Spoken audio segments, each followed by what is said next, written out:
My name is Aulolie. I'm a student at New Hampshire University Undergraduate Program. I'm going to present some of the factors that affect business in other countries or within their countries. So the project is called Show to Show under the goal called Product Business Globally.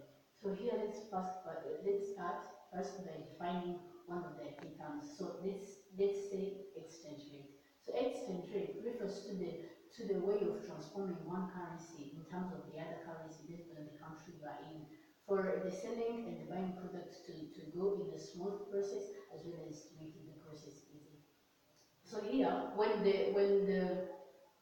higher the value of the currency is, the import is less expensive and the export is more expensive in the other country, like in the other country, because of the value of its currencies or like the precious currency of their money. Here we have some different determinants of exchange rate. For instance, inflation. When there is low inflation, the value of a currency is high, and this increasing the purchasing power of the country as well as it increase their import because they don't have inflation, which means that inflation doesn't affect their currency. And also, we have the difference in interest rate. Here, we need to understand that interest rate, and exchange rate are somehow correlated, which means they have the relationship between them. When, for instance, inflation increase, the interest rate also increase, as well as the value of currency sometimes decrease, but they have the relationship. Here, when a country have the high interest rate, it attracts foreigners to come and invest in the country, and this increase the value of our currency because they are transforming like the value of their currency into our currency for them to earn that interest rate that we have. And also the other things in the terms of trade, like the way the trade goes. Here, if the price, as in if the price of the country's exports like rise, that increase their import, and also it shows how like the way their trade goes. For instance, here when for instance we export like coffee outside the country, then the terms of trade between Burundi and Rwanda, I can say it's a free trade, which means people move freely from one country to another, and this increase the revenue of my country because people are free to move, which means there is job creation, there is movement of resources, which means that increase the revenue of our country based on the terms of trade that we use. And also here, we have that's all that we can say more about the exchange rate. And also there are other factors that can impact the business, such as trade barriers. Trade barriers are like restriction imposed by the government, like in the form of a trade. Here we have like different types of trade barriers. We have tariff. Tariff is like is how the government of, for instance, of my country increase the price of a certain product just to discourage them to import them as well as exporting them. And also this can be done by increasing the tax of that product. For instance, tobacco. Like Rwanda can increase like taxes for tobacco or cigarettes to discourage producers to import as in to export those cigarettes in the country because the tax are high. And if the tax are high, they are discouraging them, which means that the revenue they will be getting from them will not even be closer to the tax they paid. And also we have non-tariff trade barriers.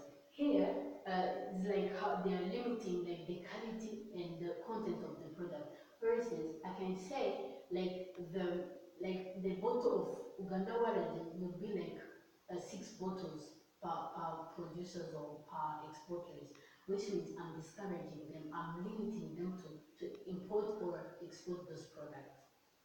And also there is the other things called quota. Quota is a restriction that limits the quantity or the monetary value of a specific goods or a service to freely move among countries.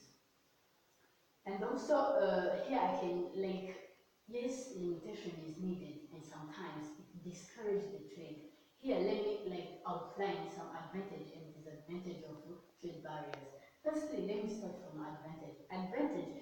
like protected the country, which means like those products can bring like skin cancer, lungs cancer.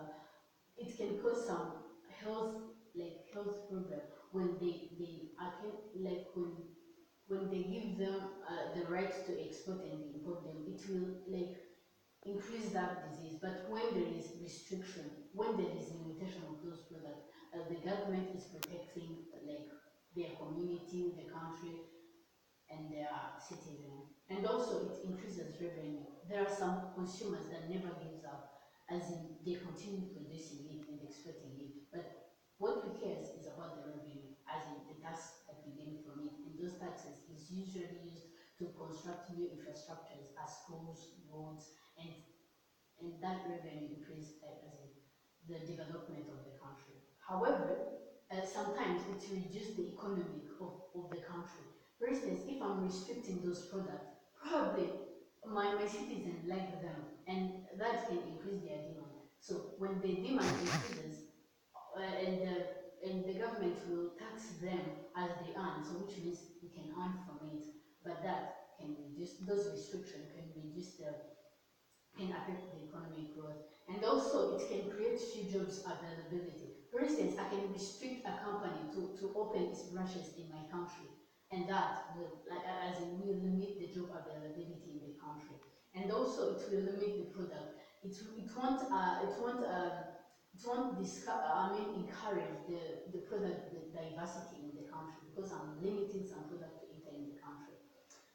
That's what I have on trade barriers and exchange rate. But there is the other determinant that can discourage the business to operate in the country. There is resources. Resources refers to any tangible asset that can help a company to achieve its strategy or to achieve its goals, as well as being successful. So those resources can be in types. For instance, there is land resources. Those land resources are those people that use land to as in to get their materials. For instance, iron ore, gold, diamond, oil, and those product types are really useful nowadays.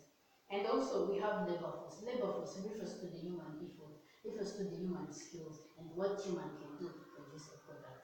And also we have capital. Capital is in form of equipment or in form of money that can help the business to produce a finished product, because that money can buy a machine. That money can give wage to an employee.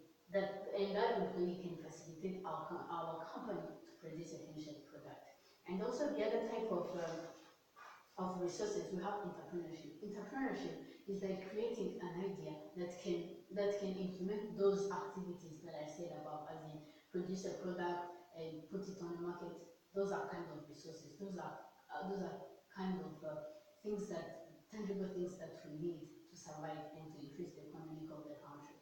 So thank you. That's all we have. Thank you for your attention.